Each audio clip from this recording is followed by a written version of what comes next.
Hi, this is Roger. Thanks for dropping by. No orchids today. Paperwork day. Some days things come and go and you end up at the end of the day thinking, that wasn't much of a day, was it? And then other days it just all clicks into place.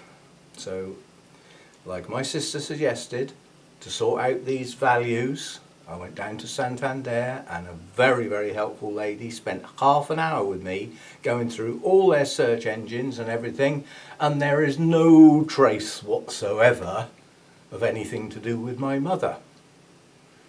Both on name alone, original married name, name before being married, all three, name plus date of birth, name plus postcode, and nothing came up. There's no trace. Now bear in mind that arena of Santander do not deal with shares. And I'm okay with the Santander shares because I've got the certificate and there is a single company dealing with the Lloyd shares and the Santander shares. So that was all okay anyway. But the lady right at the end said one sentence that sort of little light bulb came on. She said, well, you have to bear in mind with investments, you can invest from outside the company. So she said, people could be investing in some of our bonds and things like that via an agent, and we would not know. Their name would not come up. And I thought, I got home carefully, because last time I ran across the road to dodge a car and pulled my leg. Well, it twinged this time, walking at a brisk pace. So I got home and I got out all the Scottish Widows stuff, where there's a life assurance policy, which I've already filled in the claims and everything, and I actually stuck that in the post box this morning. It's off with Postman Pat. And I got the paperwork out. And do you know where the document was, where I got these figures from? It was the last page on a letter to me. So it's recent. So following my phone call to Scottish Widows to inform them of Mum's passing, they sent some stuff to me. And that was one of the pages. So I found the source of those figures. So we've scanned that in. We can't do much printing at the moment because my printer keeps waving a white flag and saying, you haven't got any black ink, I can't do this. And I've ordered it, but it hasn't arrived yet, so we'll get some stuff printed off later. So the mystery is solved. I was looking in totally the wrong place. So that's done. So even though the lady couldn't actually help me, she did by sparking off a thought process, getting to the right place and the right pile of paper, basically. So, sorted. And when I got home from visiting down there, my little email box had a little number 1 on it, and I opened it up. The property's mine. They heard from the landlord this morning. The landlord's fine with having me as the tenant. So they are drawing up the contracts, and I'll go into the office and sort out the paperwork either later this week or beginning of next week. And I get the keys on the 1st of December. That's not the date I'll be moving. I'll be moving in stages following that date. I'll be taking bits and pieces over. Now, hopefully I can get help with that.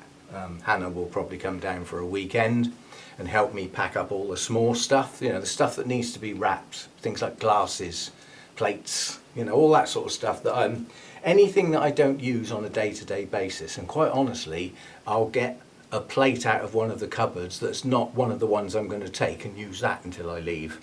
And there'll be lots of ready-made meals in the freezer to tide me over after everything's gone. It'll only be for a few days. So the moving plan can now be finalised as to getting stuff sorted. So we'll class this as a good day. This is a good day. Confirmed, I've got my property. Stop looking, stop worrying, yeah? Worry about paying for it now. I know I said I'd pay 6 months in advance, but when you multiply the actual monthly rent by 6, the figure you get, you sort of go, it is a lot. But then I won't have anything else to pay for 6 months. You sort of look at it that way. And I'd have had to pay it one way or the other. And I think saying that got me the property, quite honestly, so it was worth doing. And as I won't have any rent to pay for 6 months, my income will be saving up for the next 6 months towards it. It won't pay for it, but it'll pay a reasonable chunk of it. And hopefully, in 6 months' time, Mum's inheritance and everything will be sorted, and I should have the money from that, at which point I can relax. But yes, so sometime not long after the 1st of December, this lot will be on the move. And I've already planned this. All of the plants come out, get packed into boxes, and they come out of this physical place into that place on the floor. Yeah? And then all the kit, all the wiring has to come down. You know, the wiring has to be gone. It's not certified. So it's plugged in the house in there. I will unplug it, take the wire back out through the hole. Everything electrical in here has to come out. All of the shelving, everything has to come out. Pots, kit, Hurricane Hector's header tank. I'm not lifting that up full up. But yes, and then that's all going to get packed up and taken to the new conservatory and set up. This point could be the end of day 1, which means the plants will go in day 2. Yeah? Because the kit needs to be set up ready for the plants, including such things as thermostats and heaters, ready for the first night when they get there. Yeah? So that's the plan for the plants. It's a relatively simplistic plan, but I've never packed this many orchids before. It might take longer than I think. And if it takes 2 days to pack the plants, so be it. They'll be fine in boxes, in the house. They're not going to get cold. You know, lose their humidity for a bit, but, you know, it's only a day or two, isn't it? Nothing's going to die in that time. And then we get the stuff across there. The hard work's going to be getting this shelving across there, because I'm going to try not to take it apart. It's metal poles into plastic sockets, and the metal poles have got a bit rusty. So they're going to have stuck to those sockets, and trying to force them, the plastic will snap. It'll be brittle. It's old. So I'm going to try and do it without taking the shelving apart. Which might mean a few trips, but so be it. It's not the end of the world. You know, we'll get on with it and see what we can do. And then the rest of the house, I mean, I'll have to have a removals firm come to take the furniture, the big stuff. You know, settee, beds, tables, chests of drawers, all that sort of stuff will go via a firm in a van, and I can point at that goes in that room, that goes in that room. That's the big stuff done.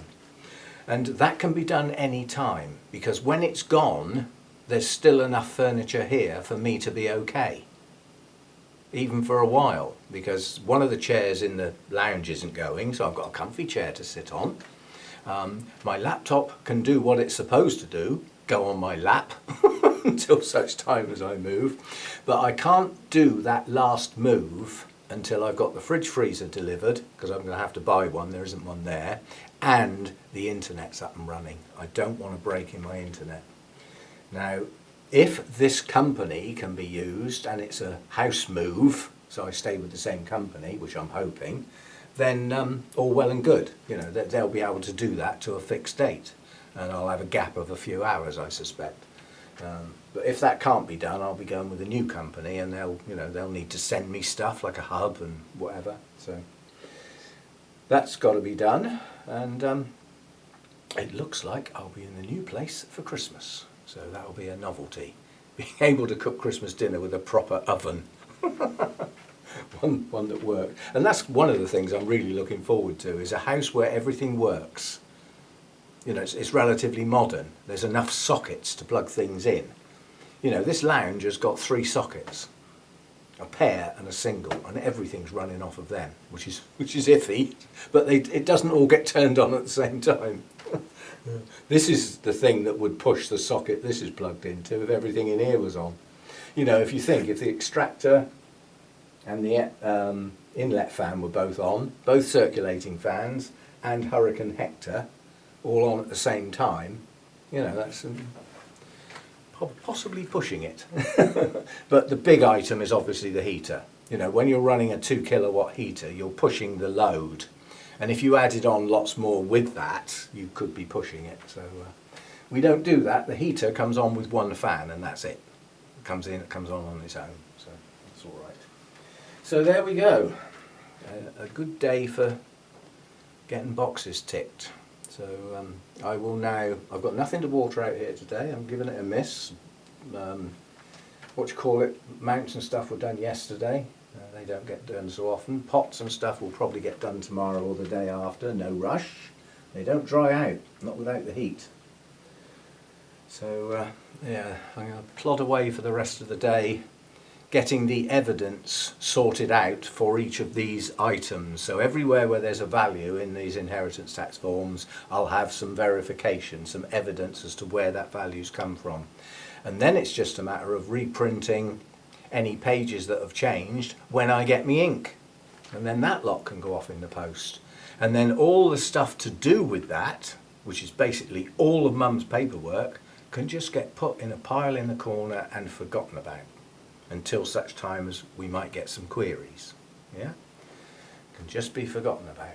And then I've got to get in touch with the estate agent because my sisters have said they want to run with trying to market the property ahead of probate because conveyancing is taking so long at the moment, so they want to take the estate agent's advice and actually get the property on the market. So we shall see. It might be prudent, or I would think it would be prudent, to wait till I'm out with all my stuff out of the way. Because the photos would be better for a start, because the place is cluttered at the moment. It's got two people's stuff in, if you see what I mean. So it's squashed up and looks untidy. Anyway, so we'll get that going. I'm not doing that today. I'll possibly do that later this week and book an appointment for it. He's got to come round, take pictures, get accurate measurements and everything to do a floor plan and everything. So we get that underway. I'd like to say it's all good fun, isn't it? But it's actually not all good fun. But you know the last bit of good news? I'm fine. I slept right through last night. Well, Mojo disturbed me once, jumped up on the bed, saying hello. Hello, pat, pat, pat. Flipping cat. But yeah, I got up this morning having slept through and not got out of bed for any of those reasons. And relatively late for me, 5:20. That's not 4 o'clock, is it? Or 4:30. It's past 5. So a good night's sleep. And bright as rain this morning. Even the achy arm's gone. So everything up and running. Is there any wood in here? There's no real wood in here, is there? Well, I suppose the building is wood, isn't it? Touch wood. Stupid superstition. But, yeah. Anyway, so that's the news, and I'll see what I can put together tomorrow. Now, somebody who follows the channel and has done for some time is going to put in the comments, what about everything in bloom on the 8th? You didn't do it. It's the 9th today, yeah, and it'll be the 10th tomorrow, and I might do it, but I'm not doing it today. Quite honestly, there ain't much. 1, 2, 3.